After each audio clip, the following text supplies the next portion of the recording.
questions haunt every life, writes Andy Crouch. The first, what are we meant to be? And the second, why are we so far from what we're meant to be? Hello and welcome to Restoring the Soul, a podcast dedicated to helping you close the gap from what you're meant to be and what keeps you from being all that. I'm your producer, Brian Beatty. Thank you for listening. On this edition of Restoring the Soul, Michael welcomes Lysa TerKeurst to the podcast. Now, what you'll hear is a conversation that took place in February of 2019, but the subject matter is fresh, real, and applicable today. Lysa is president of Proverbs 31 Ministries and the New York Times bestselling author of many books. Today's discussion will be centered around her release, It's Not Supposed to Be This Way, which documents her marital and health struggles that nearly devastated every area of her life. Michael had the privilege of being in the center of the restoration of Lysa's marriage, and today's discussion will be perfect if you've been asking, God, why would you allow this to happen? I really believe this conversation will help you if you're being pulled into the anxiety of disappointment by discovering how to better process unmet expectations and painful situations. So now, without any further delay, here's your host, Michael John Cusick. Lysa, I'm so thankful for a chance to be able to talk with you, and I want to talk with you about your latest book, which is the culmination not just of a lot of biblical and theological study, which your books are known for, and not just being real about your life, but about being deeply, deeply open and vulnerable about your own suffering. And so the book is called It's Not Supposed to Be This Way, Finding Unexpected Strength When Disappointments Leave You Shattered. Would you just give an overview of how your life was shattered in the last several years? Because there's many different elements to that, just to give people an overview of the context of the book. Sure thing. And, for the sake of time, I'll do them in a list, but just know that with each of these things, it was years and layers of deep, deep pain, trauma, shock, and the need for desperate healing and help. So I never want to sound flippant as I list them out, but basically my husband and I had what I felt like was a very good, stable marriage for many, many years, over 2 decades. Then, much to my complete shock, I found out that he had gotten pulled into a world of darkness that was very separate from our family. And part of the darkness included him having an affair. It was probably the most shocking news I've ever received in my entire life. I didn't know how to process it. I didn't know who to turn to for help. I really do think that I walked around in complete and utter shock for a long time. And then while we were still trying to process and navigate the really treacherous roads of infidelity, I got very sick. And I remember, Michael, during one of our counseling sessions, I remember you telling me how important it is for us to process our emotions in a healthy way. And I tend to be much more of an internal processor, which is not a bad thing, except I was internalizing more hurt and pain than what I could possibly process. And I remember at some point you said the body will keep the score, and you were absolutely right. So in the midst of a lot of uncertainty about my marriage, I wound up having to have very major surgery for my colon. My colon twisted, and I was in danger of not making it. I was in the ICU for 15 days in critical care, and it was a very difficult, painful, physically painful, on top of all of the emotionally painful realities of my life. And then I had barely healed from that, still not reconciled with my husband, and I found out I had breast cancer. And so, again, I always hesitate to list those things off, but for the sake of time, that's kind of in a nutshell all that I was facing almost simultaneously. And any one of those things would be devastating. And as I knew you and walked with you through all that, I just kept thinking, God, why are you pummeling her? It just felt like it was one blow after another. And what you discovered, even though people might compare lists and say mine is not as bad or mine's worse, is that this is really such a common human experience, which might sound so incredibly obvious that it's patronizing, but that we're all walking around at any given time with a profound level of pain and deep disappointment, and for some, betrayal. Was that surprising to you as you went through this process, that you could experience so much suffering? Well, I think I was surprised by the fact that I want God and my relationship with God to be as neat as a math equation. And the way that I want life to work out is if you do 1 plus 2, it will always equal 3. So with my health challenges, Lysa, if you eat healthy and you exercise, then you won't have these medical crises happen in your life. Or with your marriage, if you do the date night plus the, weekend getaway marriage retreats, then you will not experience the tragedy of infidelity. So I want things in life to be as neat as a math equation. And I kind of want God to be as neat as a math equation. Like, okay, God, if I pray and I read my Bible, I do all the right things, then that should shield me and protect me from the harder things of life. But, God never intended to be reduced to a math equation, and life will never be as predictable as that either. And so it wasn't so much that I was surprised that I was walking through hard things. I guess I was just surprised by the fact that you can do all the right things and then life can fall completely apart. Even so, I don't want to control God until I do, right? So it's like I have big trust and big faith in God until I cannot understand why simultaneously all of this is happening. So to say that I was confused is absolutely the correct statement. And, I'm a woman of deep faith. I teach this stuff. I live this stuff. I am really, really deeply spiritually in tune. And yet, I was definitely completely caught off guard by the realities of my life. It seems to me that when 1 plus 2 doesn't equal 3, that's actually when faith and belief kick in. Would you agree? Yeah, I think I'm learning that. I think before I walked through all of this, I felt like faith was a culmination of a lot of right decisions. And now I would say faith is what holds you together when everything else falls apart.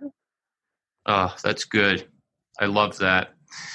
This part of the conversation reminds me, G.K. Chesterton, who I love because my book is built on a quote from him where he says that the man knocking on the brothel door is knocking after God. He also wrote in a little book called Orthodoxy, he said that in the spiritual life, chess players go mad, but poets never do.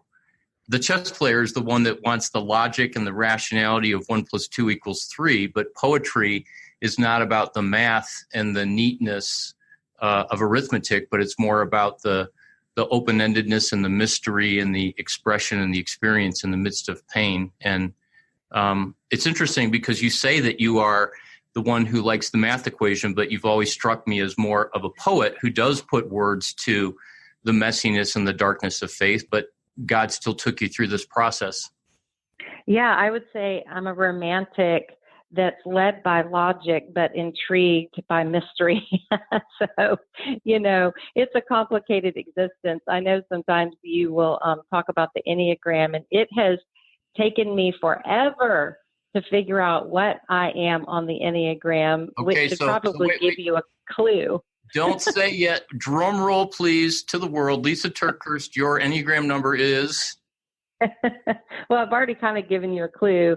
I'm the type that the most commonly mistyped, like they would mistype themselves or throw the test or whatever. The first time I took the test, Michael, I scored even across all the numbers. And so I don't know if that means I'm a complete psychotic situation or that I look like Jesus. I don't know. There's debate on both those sides, I'm sure.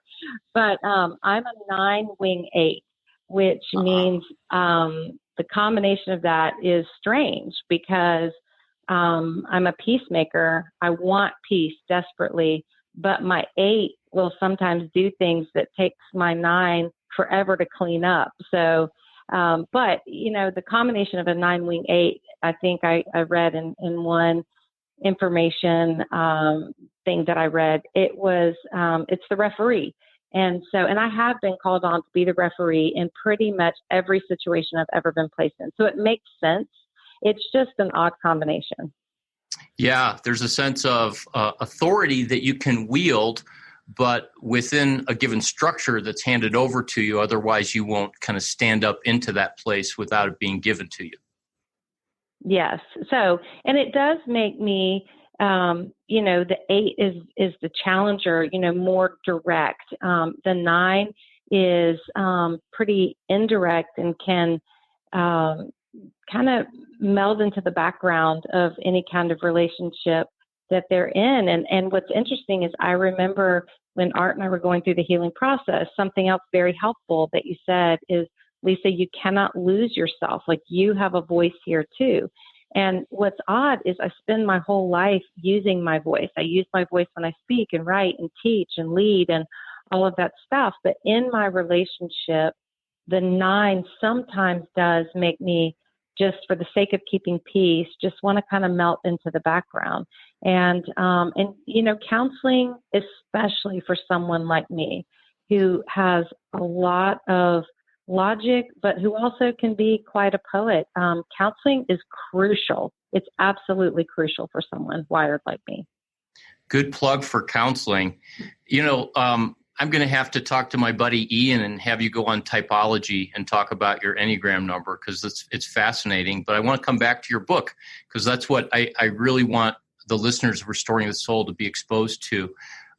I didn't know a lot of your writing in depth before we met, but I have become a huge fan of your writing, not just because you're really a beautiful writer, but because I think your writing has a lot of depth to it.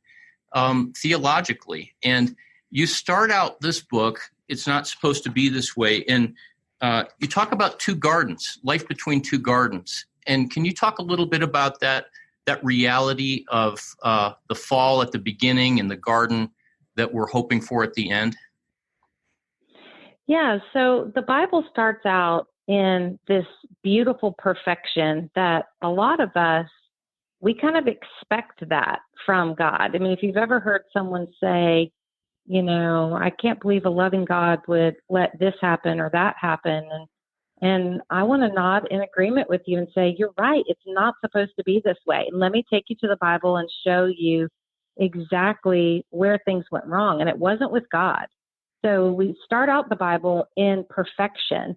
And because the human heart was created in the context of perfection, but when the humans, Adam and Eve, sinned, they could no longer stay in that perfection. And so they were ushered out of the garden. And there's many deep theological points I could say to show you this wasn't an act of cruelty by God. It was actually an act of great mercy by God. So the minute that sin entered in, perfection ended. And that's complicated, because perfection is etched into the very DNA of the human soul. We know it exists, but part of our frustration in life is that apart from our relationship with God, we will not find it. Now, we think we can find it.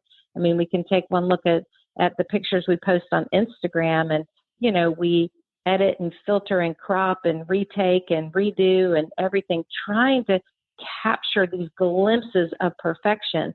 But even what we think is perfect is really not. It falls apart the minute that we post it, because there are going to be people who see imperfections in even what we try to do as perfect. So this causes a lot of anxiety. So we have anxiety in our heart because the human heart was created in perfection, but we don't live in that perfection now. Then if you read the very end of the Bible in the last two chapters, Revelation 21 and 22, in my Bible, Revelation 22 is Eden restored.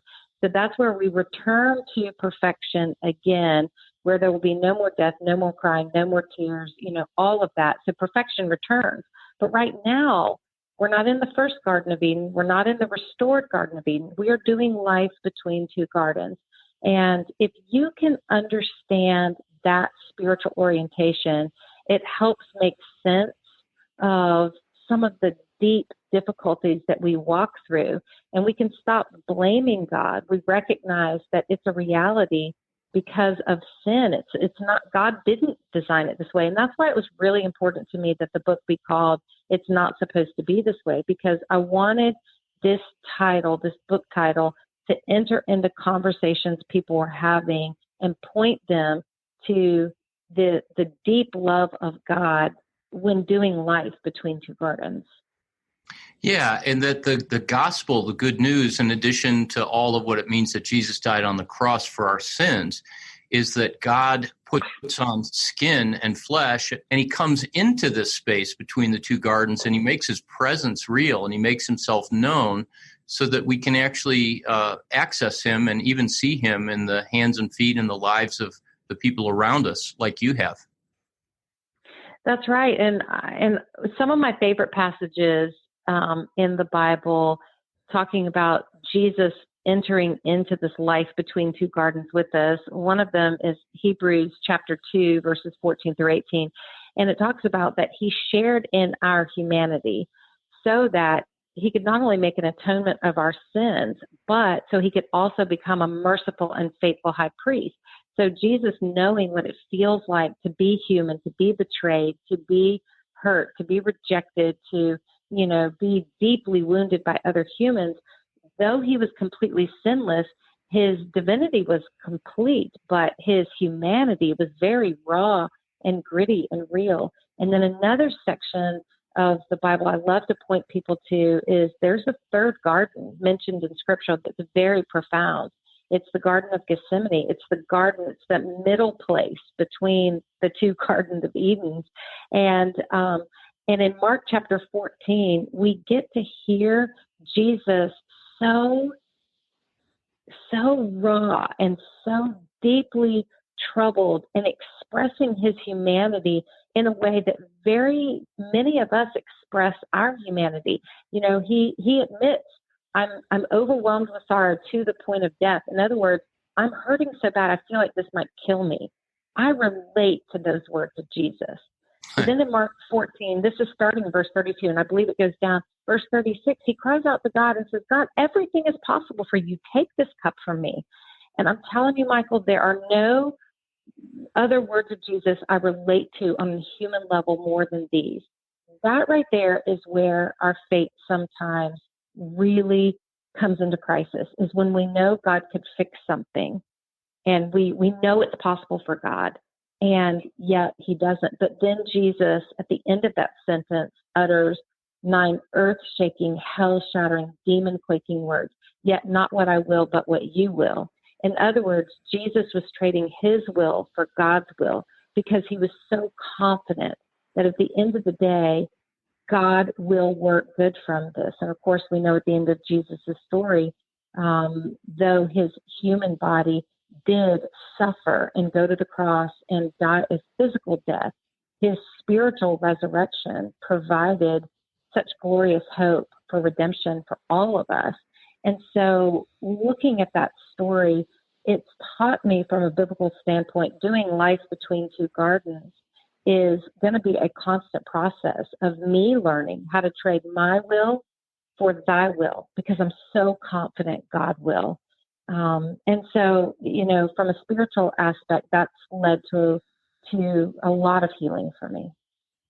And as you referred earlier to the 1 + 2 doesn't equal 3, that's the part about this that is so hard. Is I want to hear, even as I'm hearing you talk, I want to hear a sermon on, well, tell me how to do exchanging my will for thy will. And once I figure that out, then everything's going to be okay.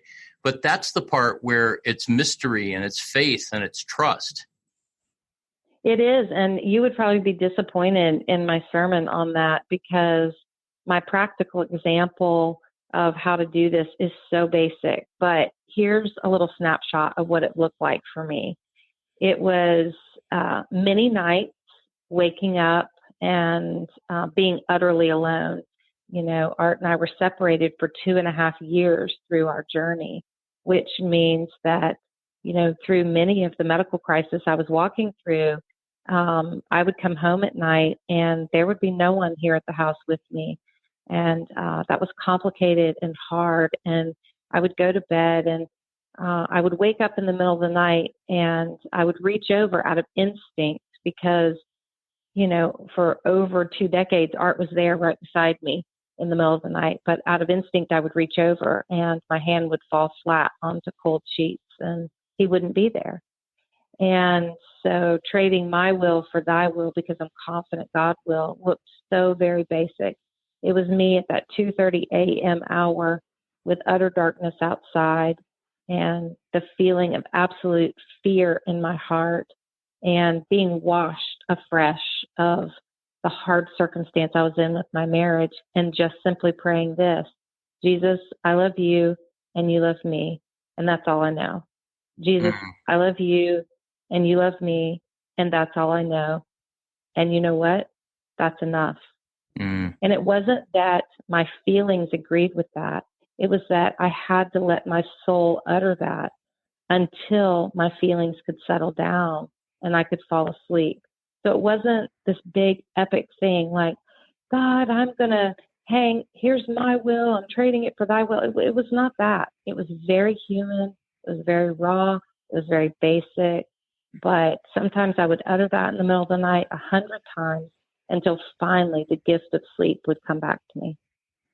Wow. Thank you for sharing that. I know that you allude to moments like that in the book, but that is so raw and real. And the moment that you said, Jesus, you love me and I love you, I just exhaled. I thought, that's what my heart wants. That's what I've actually experienced. And it really isn't more complicated than that, is it? Right. And it doesn't give you easy answers and it doesn't give you the next steps to take. You know, those are all things that our human mind is so desperate. Give me the plan. You know, I probably said that to you 100 times in counseling.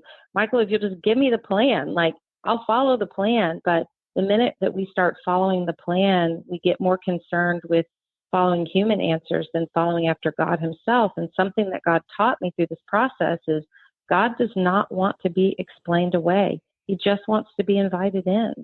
And so as I invited him into those moments of pain, it helped me finally understand the purpose of healing wasn't just to get over this, but it was to invite God in to help me get through this. And there's a big difference between those two. Yeah, that's so important. I want to say that again and come back to it. You said that God doesn't want to be explained away, but that he wants to be invited in. And what my experience has been, as I have people in my office and I'm ministering to them, and as I've walked through my own trauma and abuse, that if I can get to the place where I can just say, Jesus, come into this, I don't know what that's going to look like, what it'll feel like. It may not change anything, but that it somehow gets us through the moment.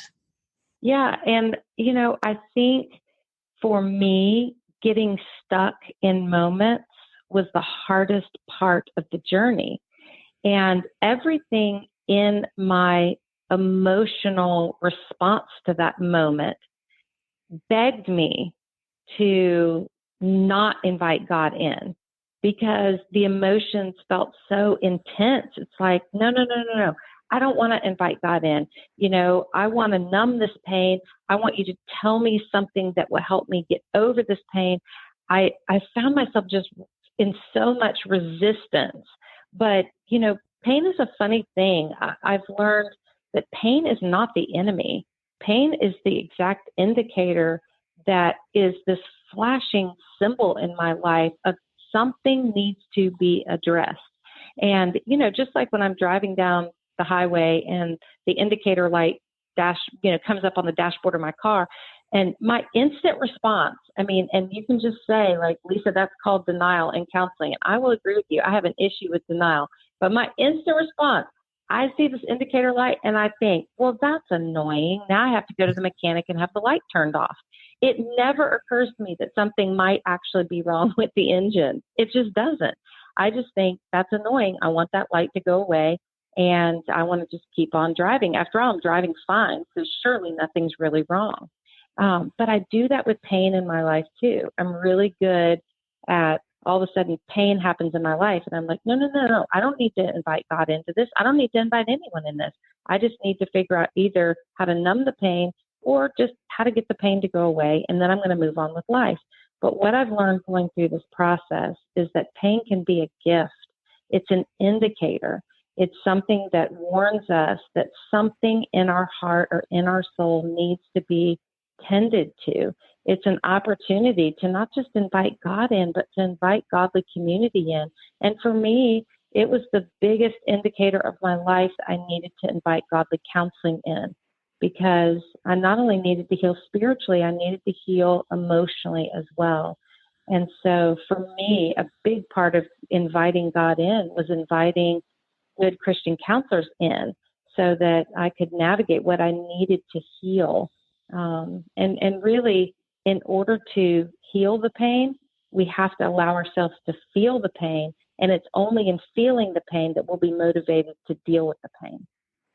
In the book, you go into detail telling the story about your time in the ICU for 15 days and how it was actually the pain of that people kept telling you there was nothing wrong or it was indigestion, and you knew better. And you kept going back, and finally a wise doctor got to the bottom of the problem, but that pain saved your life. That's right. So I was laying in the hospital in really excruciating pain Monday, Tuesday, Wednesday, Thursday, Friday morning. And the doctors, even just to help me, wound up putting me on a morphine pump, but the pain was so intense, even the morphine pump didn't fully take the pain away.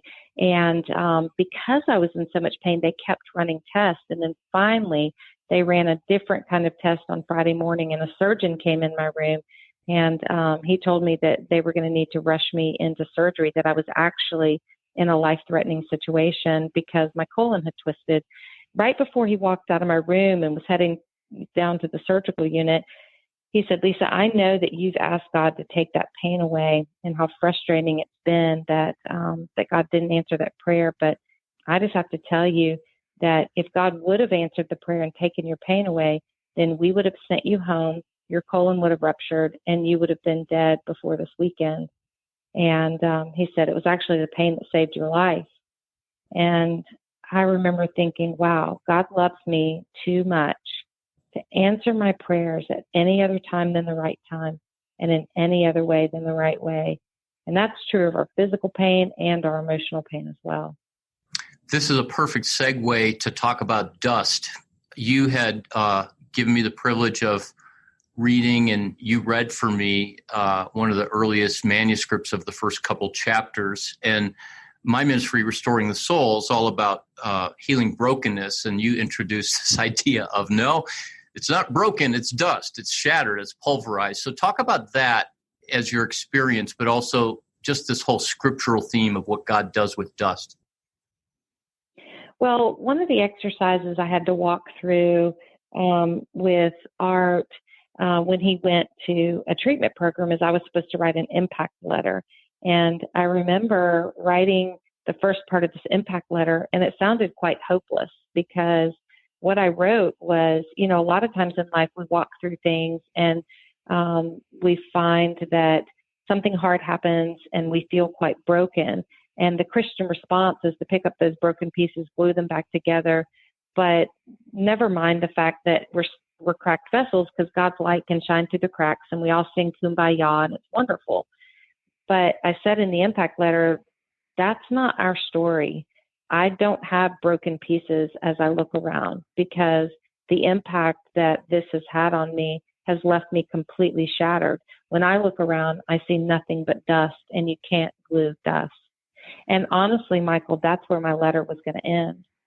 But God, in His great mercy, one night I hadn't mailed the letter yet, and I was just laying on my bed and probably having a pity party.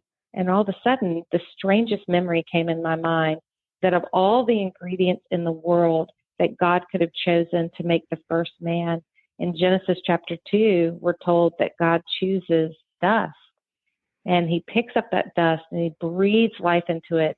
And from that, man is formed. And then from there, I remembered, when Jesus walked the dusty roads of this earth, He spit into the ground and mixed with His saliva the dust of the ground and made mud. And from that mud, He healed the blind man's eyes. And then in Isaiah and Jeremiah, we're reminded that God is the potter and we are the clay. And I know clay is made when you mix dust with living water. And then from that clay, when placed in God's hands, anything new can be formed. And so I took the impact letter back out and I wrote, but the good thing is with God, dust doesn't signify an end. Dust is what must be present for the brand new to begin. So that's what I wrote about. And it's not supposed to be this way because I do think sometimes people are beyond broken. They're shattered. They're shattered to the point of dust, to the point of hopelessness. But with God, He can take even that dust and make something glorious from it.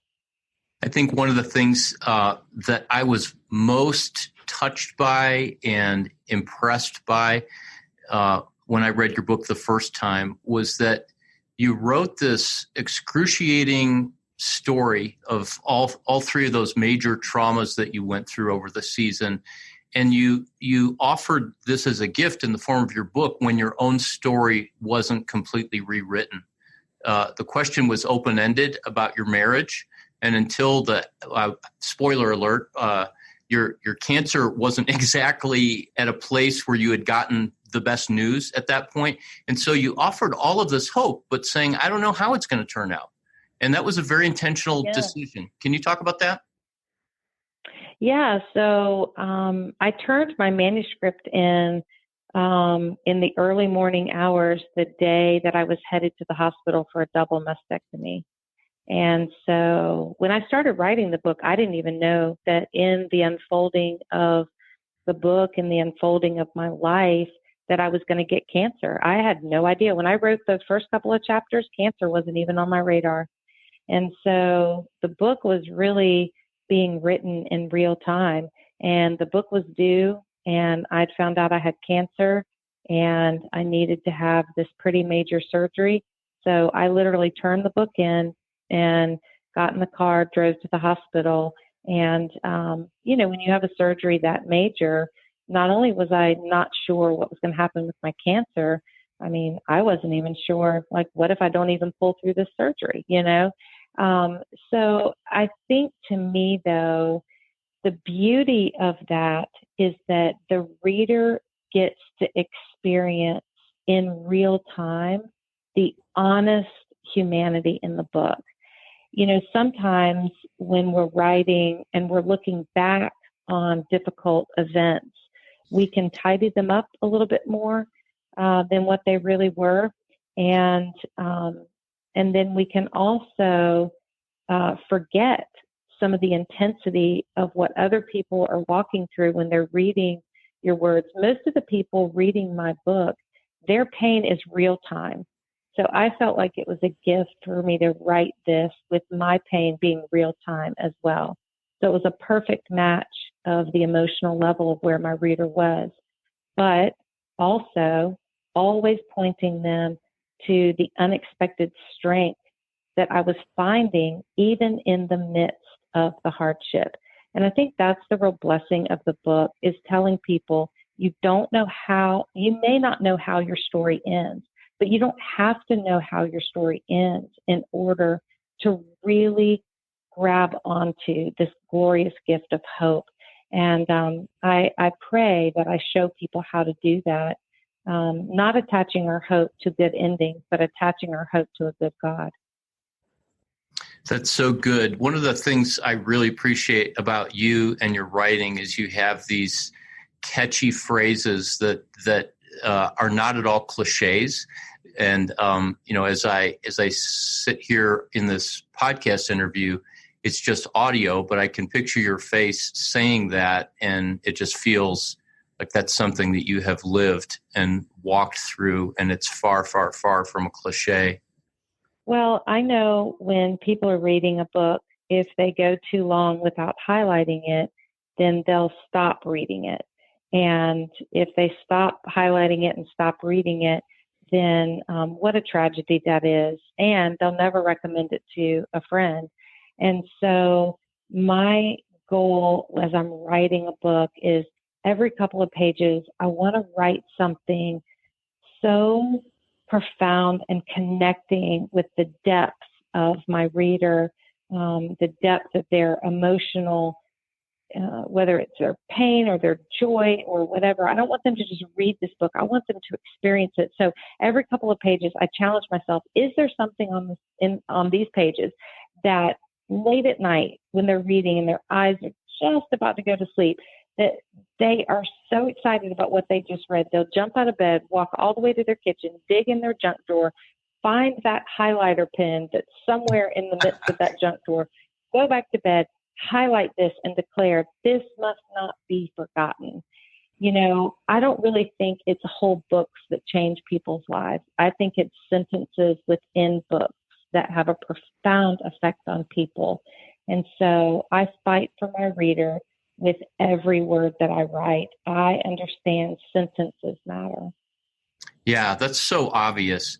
So I know that as you speak around the country and around the world, because I know you've done a lot of teaching in Israel and the Middle East and other places, you get people that come up to you, and they're in profound pain, and they're there, and you can feel that pain is so palpable, and they're asking the same question that you asked in the book. One of the chapters, I think it's chapter 3, is called, How Do I Get Through the Next 86,400 Seconds?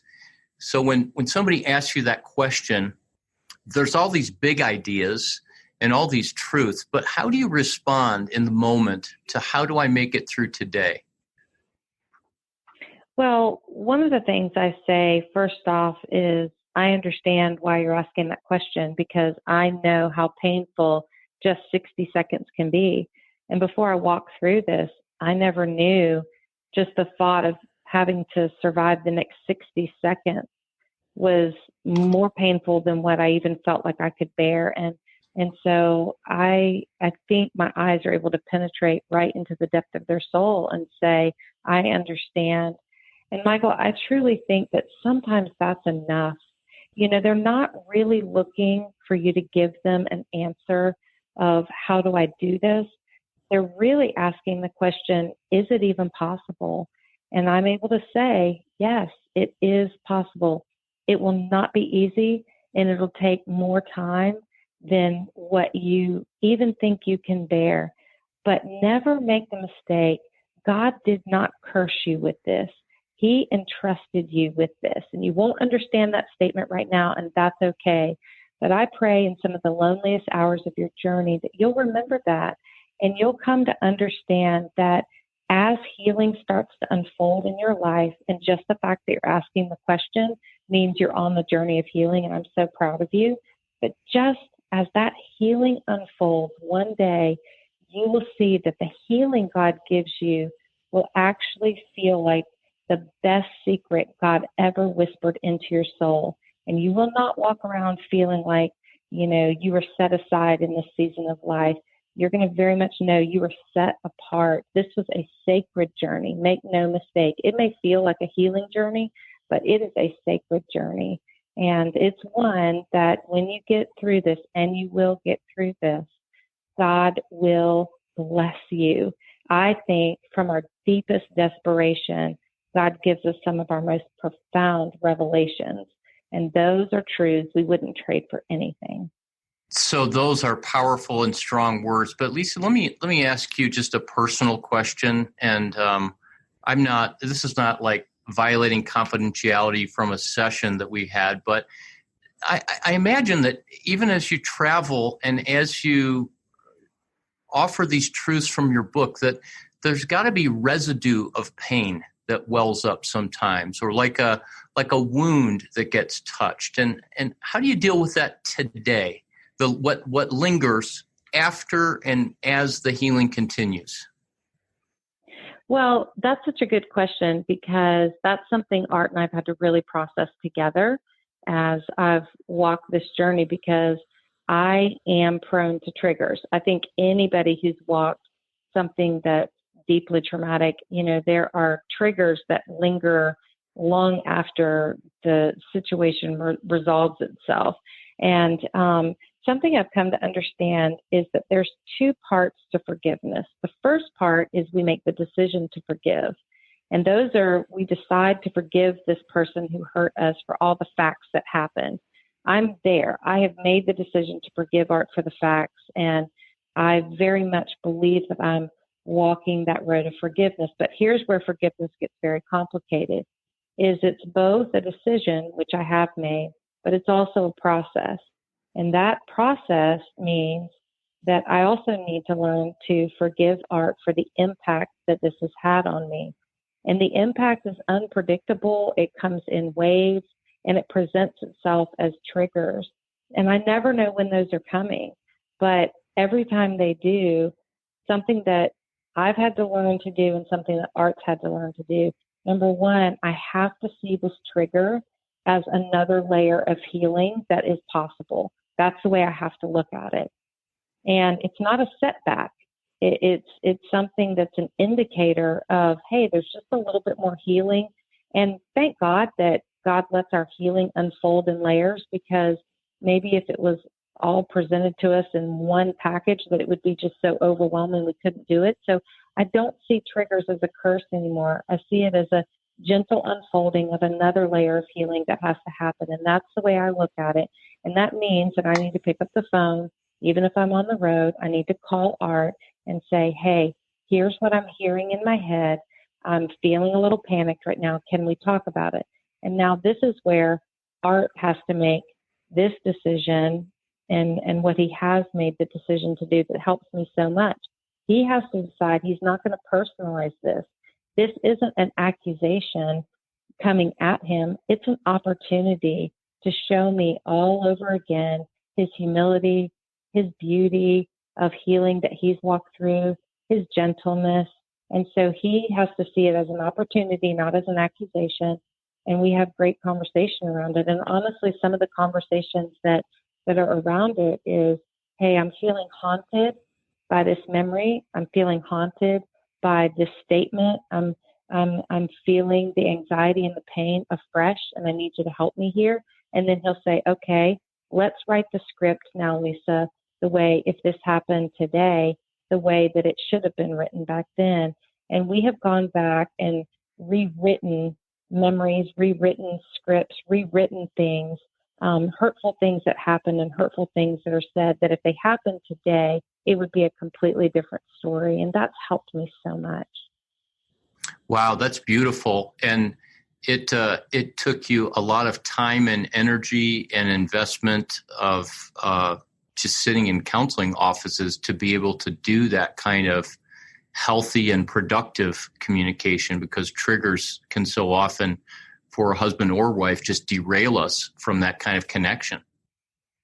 Yeah, I remember at some point in the journey, and it was only like halfway through my counseling journey with you and Restoring the Soul.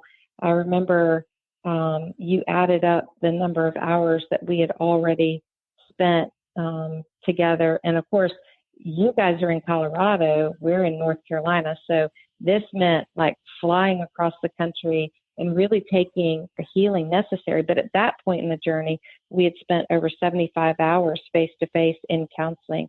So, we definitely did the hard work. And we also had a counselor here in Charlotte that I spent probably just as much, if not more time with. And so I took very seriously the fact that I knew I needed spiritual healing, I needed emotional healing, and I needed relational healing. But I remember one of the best things you said to me early on in the journey is you said, Lysa, there are going to be parts of this journey where you're not going to be able to work on the marriage. There are going to be parts of this journey where Art needs to work on his side of the street. You need to work on your side of the street. And when you get healthy on either side of the street, then your path can come back together and we can work on the marriage. And that was really good advice. It was hard to hear at the time, but it was really necessary and really good. So this is probably not a common question for your readers or the people that follow your ministry, but I imagine there's some people that hear this talk about counseling and emotional healing and relational healing and psychological and triggers, and they go, but come on, Lysa, I know you love the Bible and Jesus, but isn't Jesus enough? Don't I just need God? Yeah, I would say, yeah, Jesus is enough. And part of him showing me that he was enough is he provided really wise Christian counselors to help me. That's what I would say. That's a simple answer. That's I guess the person who says that, maybe what they mean, and I actually hear that, is I don't want to have to be vulnerable and dependent and connected to other people in my messiness and my brokenness. I just kind of want it to be me and Jesus.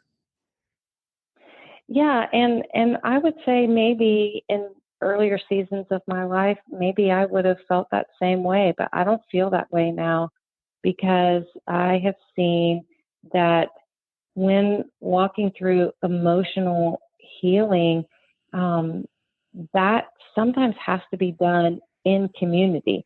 And that doesn't mean a whole group of people. I mean, community can be me and my counselor sitting there and allowing another human to have access to asking the right questions provided a beautiful spiritual incubator for me to get that deep hurt out of me and get it out of my mouth and to process it. And sometimes counseling isn't because you don't know the answers.